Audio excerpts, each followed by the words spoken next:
नमस्कार साथियों। हनुमान चालीसा पर हमारे जो श्रृंखला चल रही है उसके आज के एपिसोड में हम लोग चर्चा करेंगे श्री गुरु चरण सरोज रज निजमन मुकुर सुधारी बरनेव रघुबर विमल जसु जो दायको फलचारी। श्री राम के यश का वर्णन करना आसान काम नहीं है।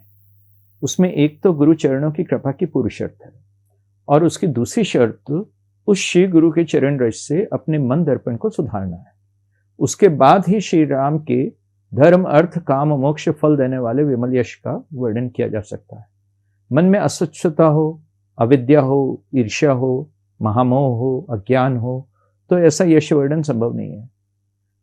मन में अर्थ दूषण, असूया, पारुष्य, पिशुनता, द्रोह, ईर्ष्या, वाग्दंड और साहस के मनु द्वारा गिनाए गए 8 अवगुण हो तो भी यह कार्य नहीं हो सकता।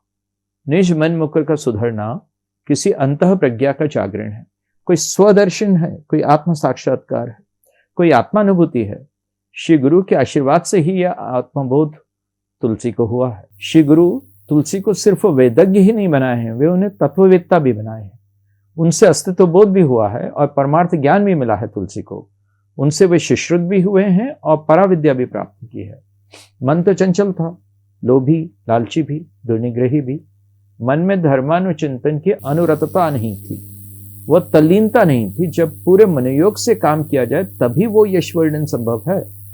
कोई पशु बलि देकर वो नहीं होता, कोई टोना टोटका कर, किसी अभिमंत्रण से, किसी मंत्र तंत्र से भी वो नहीं होता, वह षडामना या षड शास्त्रों के अध्ययन से भी नहीं होता। असल बात जो तुलसी कह रहे हैं कि मन के परिष्कार की आवश्यकता है।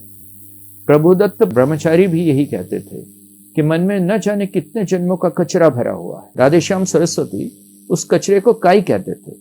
मन दर्पण काई लगी, नहीं दर्शत है ज्ञान, जैसे धन की ओट में छुपा रहत है भान। संत तुकाराम मन के इस मैलेपन पर बहुत से अभंग लिखे हैं। उनके एक अभंग में वे कहते हैं, काय धोबिले कादड़े काल कट भीतर बड़े। यानी मन ही यदि मैला है तो तन के कपड़े धोने से क्या लाभ। फिर आगे बढ़कर वे यहां तक भी कहते हैं एक अभंग में कि यदि मन मैला है तो काशी में गंगा स्नान से भी क्या लाभ। काय काशी करित गंगा भीतर चंगा ना ही तो। इसलिए स्कंद पुराण में शिव पार्वती संवाद के रूप में जो गुरु गीता कही गई उसमें गुरु के निवास स्थान को ही काशी क्षेत्र कहा गया और गुरु के पादोदक को ही गंगा कहा गया।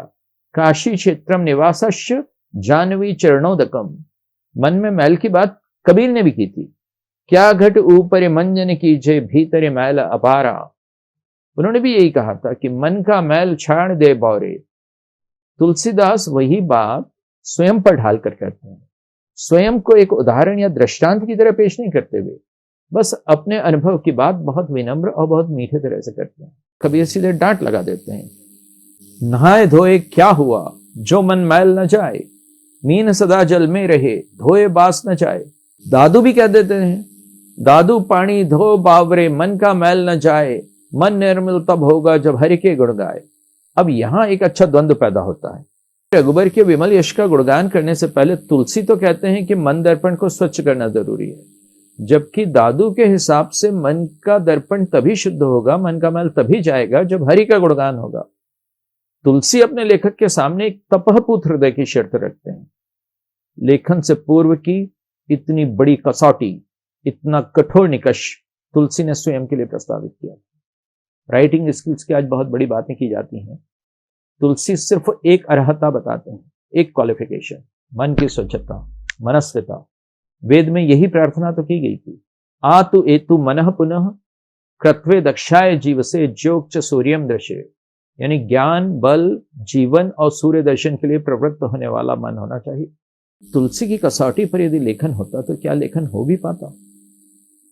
आज Charles Baudelaire, Swinburne, John Genet, Jack London, Malcolm Braly, Edward Bunker जैसे लोग पाप और अपराध की खाइयों में उतरते हैं और उन अनुभवों, अंतर्दृष्टियों, निरीक्षण की बारीकियों के साथ लिखते हैं जो उन्हें उनके उस अनैतिक कदाचरण से मिली। तो ये दिलचस्प ध्रुवीयताएं हैं। एक तरफ तो दादू हैं, दूसरी तरफ तुलसी हैं, दो ध्रुव वो हैं। और एक तरफ तुलसी हैं और दूसरी तरफ ये सारे पश्चिमी लेखक जिनका मैंने उल्लेख किया वो भी हैं। और सवाल ये पैदा होता है कि मन स्वस्थ हो तो लेखन होगा या लेखन स्वस्थ है तो मन स्वस्थ होगा। शायद इसी कारण कोई एब्सोल्यूट बात तुलसी भी नहीं कहते। वे अभिव्यक्ति पे कोई मॉरल सेंसरशिप स्थापित थोड़ी करना चाह रहे हैं। वे तो अपनी कहनी कह रहे हैं, कोई सामान्यकृत बात नहीं कह रहे। उन्होंने खुद की लेखकीय तैयारी के लिए कुछ कड़े मानदंड रखे थे। वे शतपथ ब्राह्मण के उस वाक्य को मानते रहे होंगे, वाग वाई मनसो ऋषि यस्य परिमितिर मेव हि मनः परमित रेव हि वाक। यानी वाक या वाणी मन से छोटी है, मन अपरिमित है, वाणी परिमित है। इसलिए वाणी के वर्णन से पूर्व मन के सुधार की बात तुलसी कहते हैं। छांदोग्य उपनिषद में भी यही कहा गया कि मनो वाव वाचो भूयः, यानी मन ही वाणी से उत्कृष्ट है, और यदि नहीं है तो उसे बनाया जाएगा, श्री गुरु के चरणों की कृपा से बनाया जाएगा।